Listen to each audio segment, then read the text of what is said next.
आइए जानते हैं आज के कुछ अंतर्राष्ट्रीय खबरों को। पहले एक नजर आज की हेडलाइंस पर।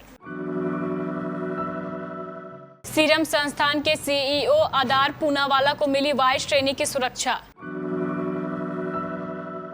टूट गए सभी रिकॉर्ड। देश में 24 घंटे में मिले 3,89,000 से भी अधिक मामले।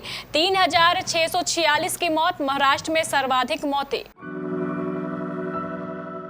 शमी की पत्नी हसीन जहां के भाई का कोरोना से हुआ निधन। अंतिम दौर का मतदान शुरू। 35 सीटों पर डाले जा रहे हैं वोट। कोरोना का खौफ। नोएडा के शमशान घाटों पर शवों के अंतिम संस्कार के बाद सामने आई बड़ी परेशानी। टीकाकरण के तीसरे चरण के लिए 18 से ऊपर वालों का रजिस्ट्रेशन शुरू। हैवी ट्रैफिक के कारण कोविन प्लेटफॉर्म क्रैश। तालिबान की क्रूरता। बॉयफ्रेंड से बात कर रही युवती पर 40 कोड़े बरसाए। सोना हो गया सस्ता। चांदी में आई जोरदार गिरावट। बेड, दवा, ऑक्सीजन, हर सेकेंड सोनू सूद से मदद की गुहार। देखिए वीडियो। सनराइजर्स हैदराबाद को हराकर चेन्नई सुपर किंग्स ने लगाया जीत का पंच। पॉइंट टेबल पर टॉप पर पहुंची। सीरम संस्थान के सीईओ आदार पूनावाला को भारत सरकार ने सीआरपीएफ की वाई श्रेणी की सुरक्षा मुहैया कराई है। गृह मंत्रालय ने इसके लिए आदेश जारी कर दिया है। केंद्रीय गृह मंत्रालय के एक आदेश में कहा गया है कि सीआरपीएफ के सुरक्षा कर्मी पूरे देश में उनकी सुरक्षा करेंगे। पुणे स्थित एसआईआई में सरकार एवं नियमन कार्य के निदेशक प्रकाश कुमार सिंह ने 16 अप्रैल को केंद्रीय गृह मंत्री अमित शाह को चिट्ठी लिखकर पूनावाला को सुरक्षा देने का आग्रह किया था, जिसके बाद केंद्र सरकार ने यह फैसला किया है। इसके बाद ही सीरम इंस्टीट्यूट ऑफ इंडिया के सीईओ आदार पूनावाला को वाई श्रेणी की सुरक्षा प्रदान की गई है।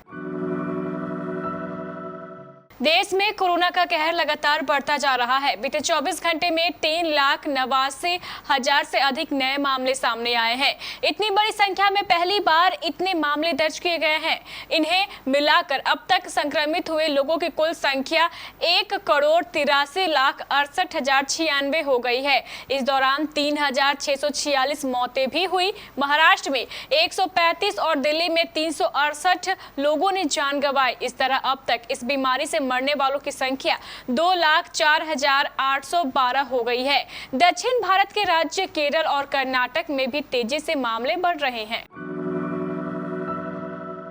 टीम इंडिया के स्टार पेसर मोहम्मद शमी और उनकी पत्नी हसीन जहां के बीच काफी वक्त से विवाद चल रहा है। शमी की पत्नी ने उन पर काफी गंभीर आरोप लगाए। हालांकि कोई आरोप अब तक सही साबित नहीं हो पाया है। हसीन जहां वक्त वक्त पर सुर्खियां बटोरती रहती है, लेकिन इस बार उनके ऊपर दुखों का पहाड़ टूट गया है। मोहम्मद शमी की पत्नी हसीन जहां ने अपने इंस्टाग्राम हैंडल से इस बात की जानकारी दी है कि उनके छोटे भाई की कोरोना वायरस से मौत हो गई है।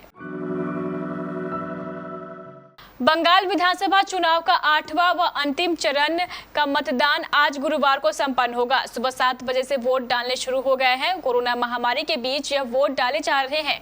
294 सीटों वाली राज्य विधानसभा के 8वें व अंतिम दौर में कोलकाता के 7 विधानसभा सीटों समेत वीरभूम की 11, मुर्शिदाबाद की 11 और मालदा जिले की 6 सीटें समेत 35 विधानसभा सीटों पर वोट डाले जा रहे हैं। 2 मई को मतगणना होगी। मतदान खत्म होने के बाद शाम 6:30 बजे के बाद विभिन्न न्यूज चैनलों के एग्जिट पोल दिखाएंगे कि बंगाल में किसकी सरकार बनने जा रही है। बंगाल में 8वें व अंतिम चरण के लिए 35 सीटों पर सुबह 7 बजे से मतदान शुरू हुआ है। अस्पताल हो या शमशान घाट, भीड़ दोनों ही जगह है। अपनी बारी के लिए अस्पताल में भी इंतजार करना पड़ रहा है तो शमशान घाट पर भी। कोरोना के चलते शमशान घाट पर आम दिनों के मुकाबले 4 से 5 गुना तक शव आ रहे हैं। इतने सारे शवों का अंतिम संस्कार कराना तो एक चुनौती ही है, लेकिन उससे भी बड़ी चुनौती है अस्थियों की। ज्यादातर शमशान घाट पर अस्थियों का ढेर लग गया है।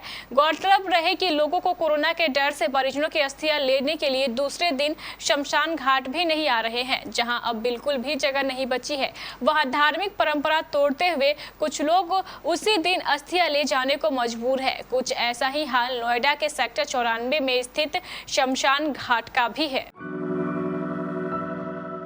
1 मई से टीकाकरण के तीसरे चरण के लिए मंगलवार को रजिस्ट्रेशन शुरू होते ही लोगों की भीड़ उमड़ पड़ी। इस भीड़ ने यह भी दिखा दिया है कि कोरोना वैक्सीन को लेकर लोगों के मन में अब तक कोई हिचक नहीं है। हालांकि पहले दिन उमड़ी भीड़ के कारण कोविन प्लेटफॉर्म क्रैश हो गया। लोग रजिस्ट्रेशन के लिए जूझते दिखाई दिए। जिन्होंने शुरुआती प्रक्रिया पूरी भी कर ली, वे भी टीकाकरण के लिए दिन, समय और सेंटर नहीं ढूंढ पाए। अफगानिस्तान से अमेरिकी सेना की वापसी के ऐलान के साथ तालिबान ने क्रूरता दिखानी शुरू कर दी है। यहां हेरता प्रांत के अफलागोला गांव में एक युवती के फोन पर बॉयफ्रेंड से बात करने पर तालिबान ने उसे सरेआम 40 कोड़े मारे। तालिबानी नेता इस क्रूर सजा का वीडियो बनाते रहे। फेसबुक पर यह घटना 13 अप्रैल को साझा की गई है। जानकारी के मुताबिक युवती ने सरिया कानून के खिलाफ बॉयफ्रेंड से बात की थी। इसके बाद स्थानीय लोग उसे सजा दिलाने के लिए तालिबान के पास गए और कट्टरपंथी मौलाना ने इस्लामी कानून के मुताबिक उसे कोड़े मारने की सजा सुनाई। सोने और चांदी दोनों ही कीमती धातुओं के भाव में बुधवार को अच्छी खासी गिरावट दर्ज की गई। HDFC सिक्योरिटीज के अनुसार राष्ट्रीय राजधानी दिल्ली में बुधवार को सोने के भाव में 505 रुपए की गिरावट दर्ज हुई। इस गिरावट से सोने का भाव टूटकर 46,518 रुपए प्रति 10 ग्राम पर रह गया। सिक्योरिटीज के अनुसार वैश्विक स्तर पर धातुओं की कीमतों में गिरावट के चलते घरेलू स्तर पर भाव में यह कमी दर्ज की गई है। गौरतलब है कि पिछले सत्र में सोना 47,023 रुपए प्रति 10 ग्राम पर बंद हुआ था।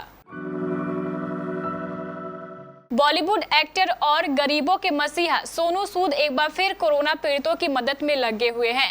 एक्टर सोशल मीडिया पर काफी एक्टिव रहते हैं। वे हर जानकारी सोशल मीडिया पर साझा करते रहते हैं। अब सोनू ने अपने सोशल मीडिया अकाउंट पर एक वीडियो शेयर किया है जिसमें वे अपने फोन के स्क्रीन को दिखा रहे हैं। वीडियो में देखा जा सकता है कि कुछ ही पल में मैसेज के जरिए उन्हें देश भर से मदद की पुकार आ रही है।